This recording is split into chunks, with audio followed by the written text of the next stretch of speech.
Hello and welcome to Sorry Went Viral, all about the stories that have been setting social media alight and the humans behind those popular posts. I'm Tim. And I'm Hannah, and we're going to kick things off, as usual, with what's gone viral over the last week or so. And Lion King. I mean, it's one of those films, musicals as well, that we all absolutely love. It's the sort of thing you want to take your kids to go and see the first time they ever go, maybe into a theatre or something like that. And there's one woman called Amy Clement, who is on TikTok as at Amy Louise Clement 94.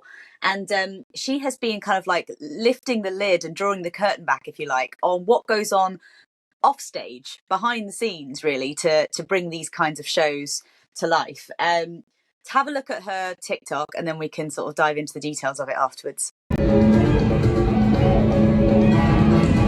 172.6. Go, Alex. Go, Alex. Go, Alex. Go, Alex. Go.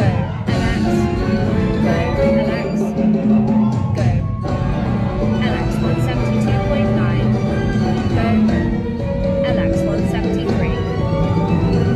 Go, Alex, go, Alex, go, Alex, go. I admit, I've not seen Lion King musical, but that actually makes me want to go and see it. Yeah. It's brilliant, amazing, that kind of, it's almost like choreography and directing of things. She's kind of like, she's going along with the beat of it all as well, isn't she? I mean, like Lion King, the musical, it is fantastic. Everyone should go and see it. But I mean, how amazing, to see what goes on behind the scenes. And obviously she's pretty rehearsed at it.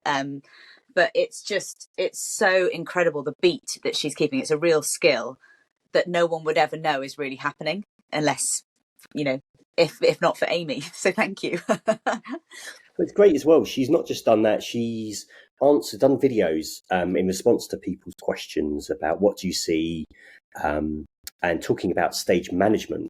She was an assistant stage manager for the production. And I think it's brilliant. It's opening up a world which, for people who think about theatre and kind of musicals and production, may not have thought about before. So actually could be helping people into that career. And there were like 1.2 million views, I think, on that post, that Lion King post. And also, if you think about the fact that the arts funding in this country, in the UK, has taken such a hammering over the last couple of years as well. So the more people who know what goes on behind the scenes as well as on stage, as well as the skill required and the training and what opportunities there might be, then all the better as well. So it's amazing the amount of interest that it's garnered from people who might not have otherwise, been interested. Yeah, Amy mentioned she's just finished on the production because her boyfriend and friends have moved on to different shows now. But I think she's got a fantastic career ahead if she wants to do that. She also does a big women's football advocate as well. But she's certainly, someone to follow. Amy Louise Clement 94 on TikTok. Do give her a follow and check out the rest of her videos. Moving on then to other people who are kind of like very, very prominent on our screens, at least. Alison Hammond, who's, of course, she's the Great British Bake Off star now, star presenter, This Morning, etc., etc. And she got a bit of, you could argue, unnecessary attention, as most people do when they're in the public eye, on social media. And so one woman tweeted saying, "I love watching Alison Hammond, but with the cost of living affecting us all, I find it uncomfortable seeing her wearing what looks like a Rolex." So as I said, she tweeted that. And if you're watching on the video feed, you should be able to see the tweet up on your screen now. Now, Alison Hammond, I thought, had the best ever, or the best possible response to this, right, Tim? Yeah, and it's kind of typical of Alison and her personality and her kind of attitude to things. And she responded to the quote tweet and said, "I wish it's actually a Michael Kors watch that my late mum bought me and cost her £185 of her hard-earned money. It means much more to me than any Rolex. Sorry you felt uncomfortable." And she adds a little heart emoji. And brilliant, absolutely fantastic way to respond to it. I mean, interestingly, both tweets have got around 7 million views on Twitter each. Astonishing, yeah. I mean, it's obviously still a lot of money, the watch, 185 quid, but I just thought it was so classy the way she handled it, with sensitivity, even apologising at the end. Sorry you felt uncomfortable, even though clearly it wasn't, she hadn't done anything wrong. But it was, a very classy way of responding. And I don't think that the initial tweet was meant in malice or was rude in particular. It's just a shame that so much opinion is sort of just shoved out there on social media now without perhaps much thought to the person who you're directing that sort of attention at and the impact it might have on them when they arguably have done nothing wrong as well. So well done, Alice. Well, the next thing, I wish I was as diplomatic as Alison when it came to living in flat shares at university and early in my working career. This video we're about to show you brought back so many memories, bad memories, rows with flatmates about putting the rubbish out, cleaning up, doing the washing. I wasn't the best, I'll be honest, the best flatmate in my teenage years. What about you, Hannah? Well, do you know, I have my closest friends in the world are the 5 girls that I live with throughout my university years, and they're still my closest friends. We all live all over the world. Some are in the States, etc. But I do remember, us all bringing different skills, should we say, to the household. And so we created a kind of like obstacle course at one point to get one of the girls to be able to kind of like get the bins out or something like that, because she'd never done it in her life. And we were like, right, so we put furniture all over the place, so it was made it nigh on impossible for her to do it. But I have to say, we've just booked a reunion for 2024, and that's 20 plus years on. So we are we're still very close. So we can't have been all that bad. I can't have been all that bad. Well, let's take a look at this video from Jess. It's Jess Kulemi on TikTok, and we'll put her link in the captions so you can have a look at her YouTube. But she posted a video basically of the signs that you and your flatmates aren't really getting along.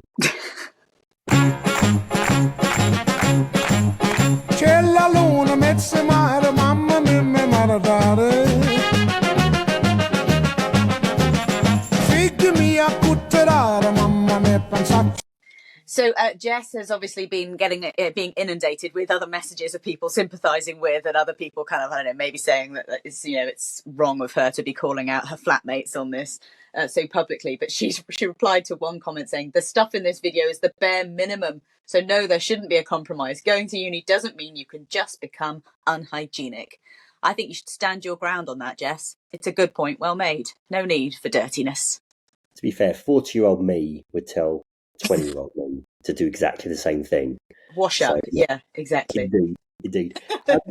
Next, obviously, this week's been Halloween, and I've seen the pictures of you, Hannah, you and your son going out trick-or-treating. You really made an effort. I really made an effort, but as I mentioned to you before, and I might as well tell everyone now as well, I was walking around with my three-year-old, and he refused to have full-on makeup because he didn't want to be scary. He wouldn't even come near me when I had some fake cobwebs on him because he was like, no, it's too dirty. But then I was the only adult out trick-or-treating who had gone the whole hog. Everyone else, I mean, there was occasional kind of like, witch hat or something. But I was there like in full Dracula cape, everything. And slightly embarrassing. It was just like, oh, spot the one-time mum. I think it's brilliant. Why not get into the spirit of it? I mean, this story I'm going to tell you now on Instagram from a country musician. We may not know him too much in the UK. He's well known in the US. A guy called Cody Myers from the band Whiskey Myers. He posted some pictures on his Instagram of leaving a big bowl of candy, as they call it out there, for trick-or-treaters with a sign saying, take one only. And he said, I think basically he was watching Texas Rangers baseball match and he didn't want to be interrupted during that, which is fair enough.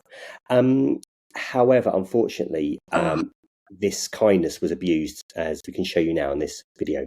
I mean, I was going to say as a parent, but I think just as a fellow human, you kind of think that's pretty disgraceful behaviour, and hardly a good example to set for children, some of whom were obviously, in train with the adults that we could see in those videos. Cody himself had posted as well saying, and this is why you can't trust people. If you know who it is, share. I figured it wouldn't happen. I figured it would happen, but not adults. Now all the kids after these people can't have any candy, because you could see them there. They just cleaned the whole lot out, didn't they? And I don't know. I just thought I found it a bit shocking when I was going around trick or treating in my neighbourhood. The fact that obviously kids just sort of go and knock on the door, and I had to kind of like remind my son and everyone to kind of be like, say Happy Halloween, say trick or treat, say thank you, all of this. But he's 3, so that's fine. Adults going around and just helping themselves and being greedy, and it's just a bit depressing, really depressing. Well, keeping on the Halloween theme and going back to something, a character, should we say, who we covered about a month or so ago, Crazy Plain Lady, as She is she's real. now. She is real. So this woman, Tiffany Gomez, remember she was the famous video of her shouting, screaming, saying there was something at the back of the plane that was freaking her out. She got escorted off. She's back in a way, I think, to kind of rework her image, her PR, where basically she's been holding a competition for what she calls the best rendition of the infamous plane fit. Hey guys, once again, York Post came for me, so now I am coming for you. Let's have a little fun with it. I want to see your best rendition of this fit, and then I will choose 3 of my favorite lookalikes, and then we will all choose a winner, and the winner will then receive 2 first-class tickets either on Delta, United, or priority passes on Southwest. So show me what you've got. Let's show you some of the characters have been posting on social media their impressions of Tiffany. But I am telling you right now, that back there is not real. But I am telling you right now, that motherfucker back there is not real. But I am telling you right now, that motherfucker back there is not real. I am telling you right now, that motherfucker back there is not real. And you can sit on this plane and you can fucking die with them or not.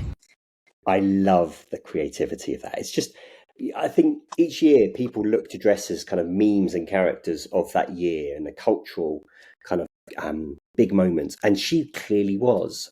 We talked about at the time how popular it was. And people have really got the impersonations down to a T, even the guy who did it. We should name check them. I'm not sure what order they're in, but Lauren Bernard 67 on TikTok, Alan Sunny 10, Freddie Ortega, which is a bit of extended A's, and iced tea.qt.sweet tea. Well done. Really good impressions. And we'll share next week the winner of that competition. Now it's the part of the podcast where we talk about what it's like to go viral. And now a man from Wrexham, North Wales, has gone viral this last week after he asked people to help him find a job. Now, as you can see on your screen, if you're watching us on the video feed at the moment, Andrew Rusko is with us, and we're so thrilled to have him with us as well. And we're going to talk to you in a second, Andrew, about your experience and about why you posted. But first of all, we just want to show everyone a little part of the video that you did post. Unfortunately, due to no fault of myself and like many others as well, I lost my job on Monday. I was a level 4 sports apprenticeship tutor. So I'm actually doing this video just to ask people if they could retweet this, repost it, share it, just so maybe I can try and find a new job, potentially in an environment that would be quite suitable to the skills that I've got. I may be a good asset to others, maybe not, I don't know, but you know, I want to use the power of social media to see if we can maybe find an employer or an opportunity that might be missing out. So that video has now been seen an incredible 1 million times. Andrew, thank you for joining us. Could you just explain to us what happened and kind of what motivated you to post the video? Yeah, well, thank you for inviting me on, and to Tim and Hannah. Yeah, so unfortunately, gone through a bit of a series of circumstances these last 3 weeks, let's say. But going basically, what led to the video was unfortunately on the week that was my annual leave. We're still unwise at this moment, but none the wiser. Sorry. Still none the wiser, but we've the company that we were working for has gone into either administration, receivership, or liquidation just before Christmas, which has kind of left for quite a few of us without employment. So with myself working in the teaching kind of sport education sector and looking to try and get work in a similar sector, I thought it would be a great idea, especially with quite a decent following that I've got at this moment in time, to do a video. And I thought, what a great way of demonstrating what skills and attributes I've got anyway. Because one of the key features and something that's quite everyone's big on these days is that we want people to be able to communicate online, to be able to communicate publicly, and so on. And I thought, well, if that's one of the missing traits, as we call it now, what a great way of demonstrating it by using the power of social media to demonstrate that skill. And wow, well, yeah, it just went literally viral. I didn't expect it to hit what the figures that it's hit. I think it was 1.1 million. So when I last looked, and that was just incredible. And I can only thank everyone who's retweeted and shared it. But genuinely, I just thought, well, it's an opportunity. Yes, I'm doing the Indeed. Yes, I'm doing the giving out my CVs. Yes, I'm speaking to people behind the scenes on LinkedIn. But I just thought to myself, well, let's give this a shot. Let's see what happens, and let's see what avenues that I've not explored before, that I haven't before, basically. And I thought it was, well, yeah. I think the response speaks for itself. And it's led me to quite a few fantastic conversations with people, some ex-professional footballers. Really? Randomly, yeah. In all fairness, they've asked me to send their CV. Brilliant. I don't know if I can mention him or not. I don't want to put him in a position, but Don't mention him. We don't want to get No, sued or anything. but it. yeah, but it's just hopefully touch wood that something may come of that. But I tell you what, it's the power of social media has definitely led me into some fantastic conversations this week, and probably at a time that I probably needed all that kind of positivity more so because of the circumstances from 2 weeks prior to that Monday that we lost our jobs. I lost my grandmother as well, which was quite upsetting. So we had a funeral this week and laid her ashes yesterday. So yeah, I think it's I suppose it's kind of motivated myself and inspired me to keep going really. So I can only, as I said, if I can only thank everyone Yeah. for the support they've given. Well, we're so sorry to hear about your nan, and hope that you're doing okay and the family's doing okay now. I guess these things always go like buses, don't they? It's never just one thing. It's all the whole load of troubles come along at the same time. But you mentioned in your video as well about all of the skills and the different things that you can do. Sports coaching, as I understand it, is your kind of area. But as you said in the video, it's just like, communications, and I can, as it turns out, I can speak to camera as well, if that's something you'd be interested in. Do you think now, as a result of all the conversations and the feedback that you've had and the retweets and everything, that you might go into something completely different if the opportunity arose? I'm really open to it. If I'm being honest with you, I think I said at the end of it, if anyone wanted to try me out in a different sector, I'd be open to that. So if there's any acting work, I'll give it a go if need be. I'm one of those people. I'm one of those people. I'll give anything a go. An example of this: when I was working, I written a level 4 sports apprenticeship for school sports pathway with the company that I've just lost our jobs with, but I was actually supporting the early years teaching and the teacher assistant courses. So what I'm trying to say there is that I'm not afraid of giving anything a go. I pride myself on new learning experiences and trying anything out. So, like I said, if anyone wanted to give me an opportunity, like in that remit, or even podcasting, I'm open to it. Well, also, I mean, Tim, you mentioned as well that Andrew's got like a pretty significant Twitter following already, and is it Twitter or TikTok? Is it which one is it? It's your main. It's Twitter, yeah. So or X, we should probably say now. Wrexham as well, your town where you're from. That is obviously really well known worldwide now as a result of the Hollywood touch from Ryan Reynolds, etc., and the fact that the football club is now kind of like globally known and loved. Did that kind of like that backdrop, the fact that it's your town, did that kind of encourage you even more so to try and use this kind of like use social media to have that broad reach that you can have and reach as many people as possible because you've seen it work for your local club? Yeah, I can't deny that there is that part of my thinking inside of me that thought, well, why not? Because let's look at the power of social media. I think it even helped Ryan Reynolds to consider buying Wrexham, as we've seen one from years ago. What was it? The lady had put, you never know when you'll see Deadpool walking around Wrexham, and I think that came to fruition, didn't it? And in all fairness, in January, we were able to buy new kits for our under-13s futsal side from the club that I founded, FC United of Wrexham. We've got their badge on here now. We put the Deadpool on the arm because Ryan Reynolds actually donated 1,600 to the club, and that's it's a non-for-profit voluntary organisation in futsal. And well, it gave a club a lifeline. The immediate attention we had from that, like being on ESPN, Men in Blazers, BBC News, Sky News, literally every news source.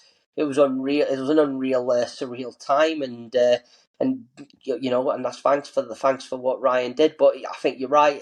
Seeing the attention and media, all the eyes on the town of Wrexham does give you that inspiration to think, well, if anything can happen, so why not? It's just, you know what I mean? It gives you this, this platform to try and sell yourself a little bit. But it's just this time it's about, for me, to try and find employment, which is more so important, so I can continue doing the voluntary work that I'm doing for the club, so I can keep supporting the young people that I'm supporting. So I loved. I was seeing, I think this morning, or was it yesterday, you posting about helping the volunteering coaching at the futsal club. Do you mind explaining for those who may not know what futsal is, the difference between that and football? Actually, yeah. So futsal is a five-side variation of football, which is based on the principles of basketball, water polo, football itself, and the sport handball. And it's originated in 1930s. Funny enough, in a country called Uruguay, which has got a population of 3 million, and yet Wales has got roughly around about that same population of 3 million as well. So I'm kind of trying to always push it a little bit, because I think that maybe if it works for one country, which has been in the top 10 of football all these years, I understand the social deprivation issues and all that, but surely it would work for a country like Wales. But futsal is five-side variation. It's got its own UEFA Futsal Champions League, which is what our aim is for our youngsters that I'm currently supporting, which I've had from under fives. And they got their own internationals. So we've had a Welsh international team, we've had England international, and other countries have. And it's massively professional over in Europe and South America. I've actually played for Great Britain as well back in 2018, but in the AMF version.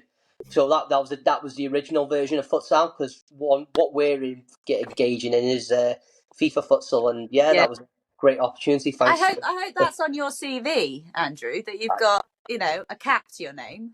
Well, I was quite lucky to get the cap, if I was being honest with you. I went there as a player coach, and I got 3 minutes against Italy, so I kept the clean sheet. I know it was only 3 minutes, but I kept the clean sheet against them. Very good. Great experience over in Milan, but then all this wasn't just for myself. Was just bring back that kind of knowledge and support to the young people that we're supporting, and in my town, well, obviously city now, let's say, and what it's done, it has empowered people, because we've had players getting into Wrexham SC's academy. People go on to trials at Everton. People go on to trials and in the B squads of Man City, Welsh Premier League academy sides, and even Crewe Alexandra, and that's because of futsal, because it's what it is with the sport. Whereas in football, you've got grass which brings the ball down like friction, so it slows it down. With futsal in a hall, because you played indoors, it's so fast. You've got to rely on your ABCs a lot more, so your agility, balance, coordination, speed. None of those. I'm terrible. I speaking of sport terms here, but that's what you're doing. You're relying on that, and that actually speeds up the player's thought process. It speeds up their ability to chase a ball, control a ball.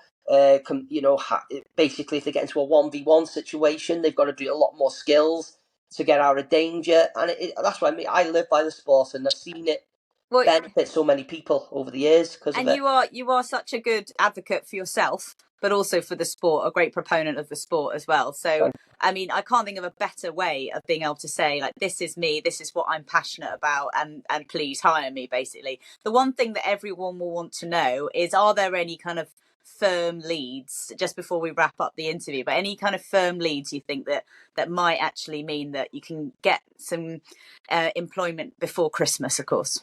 It's a bit of a sad reality of being unemployed, and I'd love to explain this one. So for me to, yes, I've got a lead, and it looks like it's going to take about 3 weeks before getting into employment. I did have one opportunity, but it was too far away and it's just unfortunate. But the one that I'm going to potentially go work with is going to start off on agency work, but it's cost me, literally, the sad state of affairs is it's cost me £62 just to become to try and get in to be employed, just to pay for my DBS and actually pay for something called an EWC. So in England, you can literally just work on your qualifications and your DBS, but in Wales they've got something called the EWC, which is basically trying to professionalise the trade a little bit more, and make it, making sure that the people that we're working with are not kind of crossed off the registers. So Right. I've had to pay for those just to become employed. Yeah, I've had a little bit of a setback because we're waiting for the DBS to come through, which is unfortunate because everywhere you go, you have to have a new DBS, even though I've got a DBS with the football, with my previous employer. So otherwise I would have been starting Monday, but it's just... Well, hopefully you get things going again soon, and full kudos and respect to you for putting yourself out there so bravely, so honestly, and so impressively as well. And I've no doubt that whoever's lucky enough to have you on their staff in the future will know that they got a good one. And I hope that you keep up the Twitter stuff as well, and that you get a lot of respect and love back from the followers who've been supporting you. So we're so grateful that you came on, and really hope that anyone else who's listening or watching this, if they've got any good leads or links for you, then we'll make sure that your details are put in the show notes as well, so that they can contact you, and who knows what might come from it. Yeah, and of course, if anyone ever wants any advice or support, or or that little bit of encouragement, please just follow myself or contact me. And you know what I mean. I hope this inspires a few people to do the same, to do the similar aspect. What I'm doing, because you never know where it could lead to. So, well, thank you for the opportunity as well to come on your show, and it's much appreciated. Our pleasure. Absolutely love to speak to you, Andrew. And it's Andrew Rusco on Twitter. One word. But please keep us updated, Andrew. I'm really fingers crossed for you. Thanks so much for your time. Thank you. Cheers. And now time for our timeline cleanser. And this one's lovely. It brings back memories again, like living and shared houses. Your first car, Hannah. What was your first car? My first car, I had to share it with my sister, and it was our grandpa's car, and it was I think it was a Ford Fiesta. It was like a 1.1 litre Ford Fiesta or something like that, which was my grandparents' car when he stopped driving it, obviously. Yeah, mine was a hand-me-down for my mum, a Ford Fiesta as well. Oh, was it? Yeah. That was showing our age as well, because that was obviously the car of the time, of the moment. I mean, it wasn't that cool, was it? So, I mean, we're also showing our age in that. I mean, but the video we're about to show you is of another girl getting her first car. And I think it's her mum shows it to her first, and then her dad comes out afterwards, and he's the one who sorted the car for her.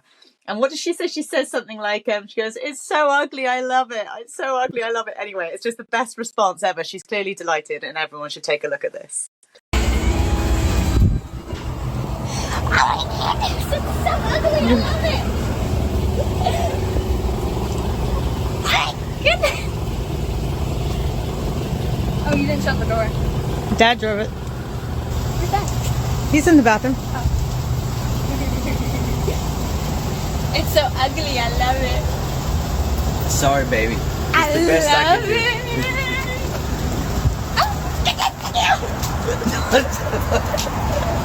It's the best I can do. I'm sorry, baby. I love it. It's so ugly.